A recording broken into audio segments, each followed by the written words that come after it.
So I have been a little bit perturbed over the last couple of days because a company called 1612, who make a range of really high quality and suitably expensive Space 1999 ready done eagles and the like, announced that they were going to be releasing a brick built set, and whereas normally their sets are sort of die cast but pre-painted and so on sets.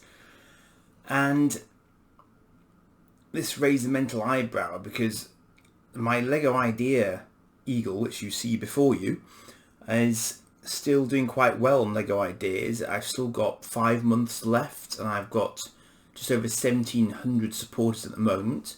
I need to get up to 5,000 supporters to get more time. And of course, my slight fear now is that with 1612 having apparently licensed a brick-built eagle and a couple of other brick-built sets for Space 1999, I don't know, to be honest, how much further mine can get, even assuming it got 10,000 supporters. Now, the one silver lining about this, hopefully, is that the fact that they're putting this on their website might lead people to search for Lego Eagles. And in fact, some people have already said on different Facebook groups that they'd actually prefer a proper Lego version of an eagle.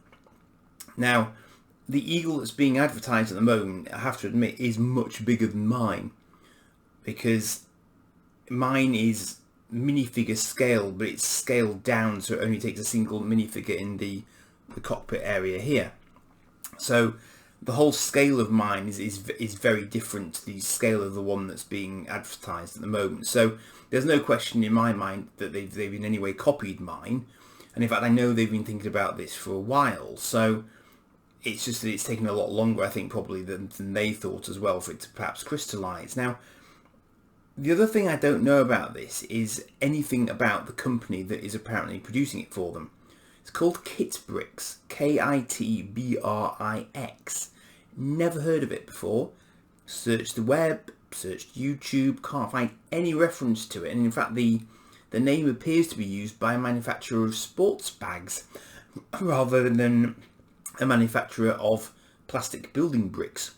So I can only assume that it's one of the many sort of duplicate brands, if you like, from China or somewhere similar that have sprung up over the years. And it seems rather unusual that this would be their sort of first kit, but I don't really know how I feel about it. It's a little bit frustrating because it does take the wind out of my sails a bit. It's quite possible that my kit wouldn't have reached the sort of levels of support needed for Lego to consider it being a real kit anyway. No eagle has ever managed to do that. So the only way to sort of combat this possibility, I suppose, is for people to get behind this eagle in the digital format, which is slightly different to this physical one, but this is the physical one I made to convince myself that the digital one would work in real life, which it does. And of course, if it got the support, then Lego would actually retool it themselves and redesign it themselves in whatever way they saw fit to make it workable. So this is by far, it's a long way from being a far gone conclusion that mine won't make it, but I guess Lego are going to have to look at the licensing situation if they did want to make it, and this might put a bit of a hole in my eagle, so it might end up looking like one that Alan's been flying, which is a bit unfortunate. So why this video? Well, I just wanted to point out the fact that it is perfectly possible to make a Lego eagle, a proper Lego eagle. Lego do the parts already. None of this is particularly clever. These parts here, they do in white, but they're very, very unusual. So it would just require producing more of them in white, but it is a pre-existing part, and it's kind of what inspired me to give this a go, because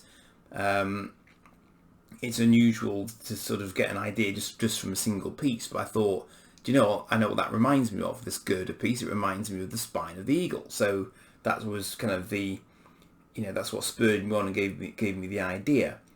And given the number of pieces that are in this one, I think it's workable and it would be a relatively affordable set, whereas there is a huge and really impressive looking set that you can buy the instructions for on eBay, but the cost of that would be enormous, and it would actually be too big to be an ideas set, I think, because of its size.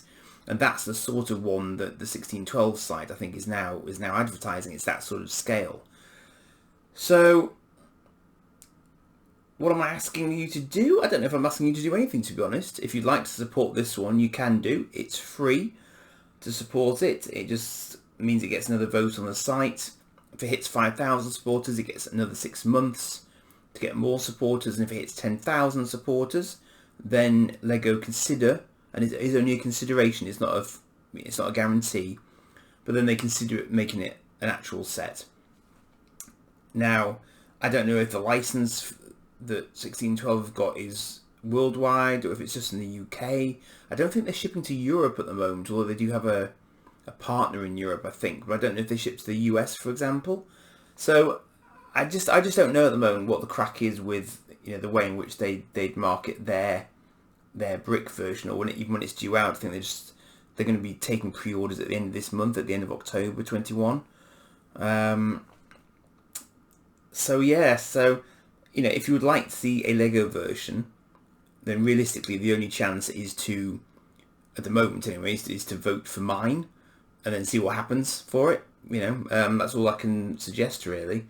I do the occasional pass of the Facebook groups and so on to say, please can you support it, but it's really difficult for me to support it too much, to advertise it too much, because obviously self-promotion is generally frowned upon on these groups because they don't want to get swamped by people taking the Michael. And I would like to think I'm not one of those people, but they've got to have policies on this thing.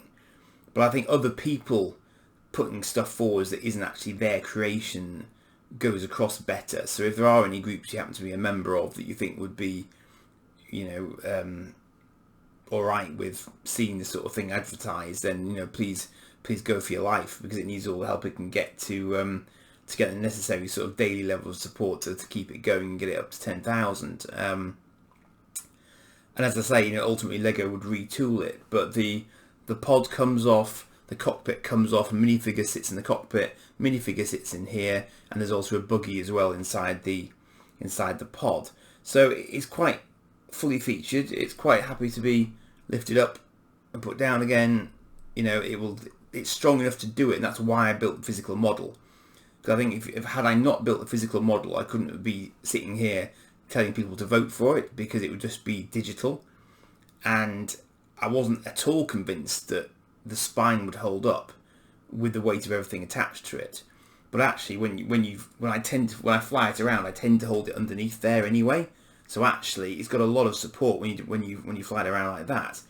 So you can see these are sort of fairly standard size, old school Lego engines, and the cockpit was the most challenging element of it.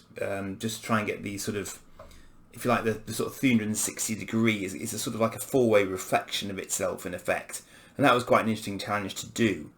I would be the first one to say it's not precisely in eagle proportions, I suppose I'd have to say, because ironically making the cockpit big enough for a minifigure means it outsizes it as compared with the rest of the eagle slightly. And if you read the ideas text, it's actually intended to be a slightly different form of eagle, because it's designed to be a sort of a scout eagle, so it is only a one-person cockpit, which means that although it looks similar, it's a slightly different sort of ship, so it's not a traditional eagle as such. But obviously it's intended to look like one, because that means that people who are familiar with the series will hopefully vote for it more. So that's the most recent development on that front, really. Wasn't one they'd sort of hinted to me before that they were thinking of doing something along these lines, but that was way back in last year, so I hadn't really given it much thought of late. And then of course up popped this announcement, so yeah, so that's my competition basically. So if you'd like to help out, then that would be lovely and much appreciated. And if you've got any comments on it, then obviously leave me a comment below. There is a little playlist that's got various other videos about this eagle on it. So if you're interested, you can go and have a look there. And there have also been some third parties who have done promotional videos for me as well, very kindly. So go and have a look at those as well.